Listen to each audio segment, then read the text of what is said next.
Hi, it's Steph, and it is now the dead of winter, and I thought that we would take a walk around the garden and look at 5 things that are still looking really good even at the end of January.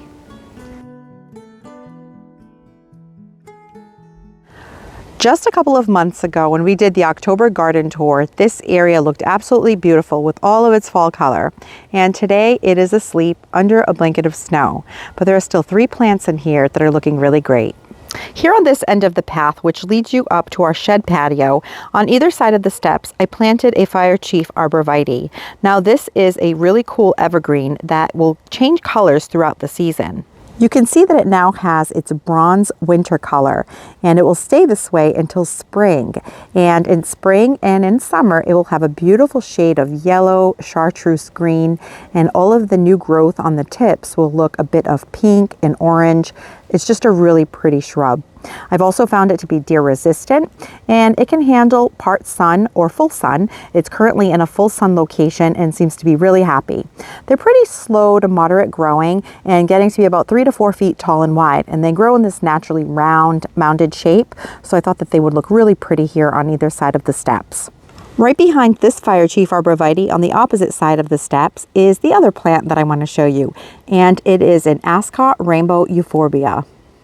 I purchased this euphorbia at the end of last season, and when I bought it, I only purchased one to test it out in my garden because this plant is rated to a zone 7 hardiness, and I garden in a zone 6. And while here in my zone in Massachusetts, we were recently updated to a zone 7, I'm still going to garden as if I'm in a zone 6 because here in New England, our weather will vary wildly. But I'm happy to report that even after a couple of snowstorms, it is holding up quite well. And this plant has such beautiful foliage that I'm going to think about adding a couple more this spring. It has some red on the back of the foliage and up the stem, and then it has some green and yellow coloring. Now it is drooping because it's probably a little sad from the cold. It's been quite cold, but it still has lots of color and didn't die back, which is amazing, being that it is a perennial. So that is the Ascot rainbow euphorbia. And this cutie here is a Pinus Mugo winter gold, and it is an evergreen conifer that I added to the garden last season. And this one here has been trained into a tree form. They call it a standard, a topiary, a lollipop, but you can see that it's got a long stem or trunk with this cute little Mugo pine type pom-pom on top. Now what's interesting about this particular conifer is that throughout the spring and summer it has a green coloring, but in the winter when everything around it is pretty gray and dormant and looking pretty drab, you get this beautiful golden color. It gets brighter and brighter throughout the winter. So it offers a really pretty bright spot here in this back garden. And here in my patio bed, I have a grass-like perennial called Aorus sweet flag ogon. It's a variegated sweet flag that stays pretty yellow and evergreen for me here in my zone 6. Here's a closer look at the Aorus sweet flag. You can see that even surrounded by snow, it's got a really pretty yellow coloring. In the spring, it'll put on quite a bit of growth and it'll get really bright yellow. This can easily be found at the box stores. In fact, I bought mine at Home Depot and I've already divided it a bunch of times. I have a drift of 4 along this bed here, and I have 2 clumps that I've moved somewhere else. Now this bed here is one that retains quite a bit of moisture. In fact, anytime that it rains, we will get a puddle of rain or water right where it meets the edging stones, which is what you can see has iced over here. Now, right along that edge is where we have this Aorus sweet flag. And the reason I'm saying this is because it is a plant that really likes moisture. It does really well in this bed for me because of the extra moisture. So if you have a spot in the garden that might be boggy or stays a bit wet, or even along a pond, this would be a great candidate. And one last thing that I want to mention about this is that this Aorus makes a really good dupe for something like the Japanese forest grass, Hakonocloa.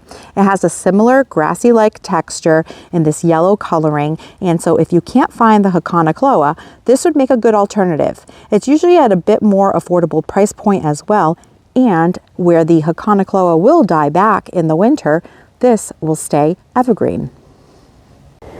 And this beautiful evergreen in the back there is a Forever Goldie Arborvitae.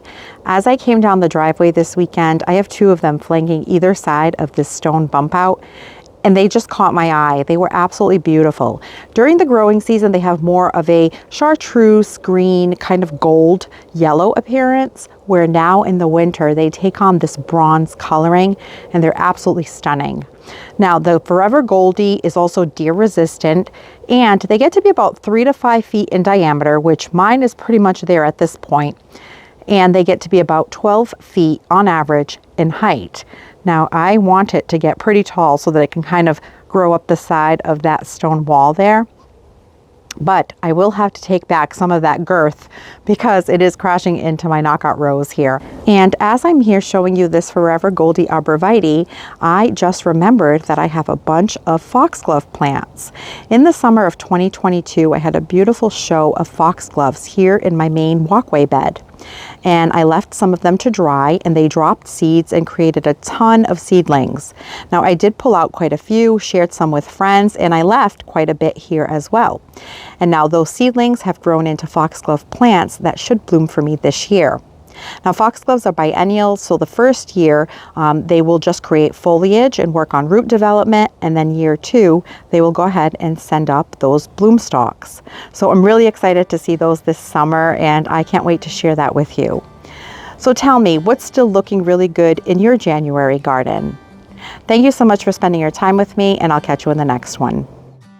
Thanks for watching this video. If you liked it, please hit the thumbs up button. And please consider subscribing so you don't miss any of my future videos. And we'll see you soon.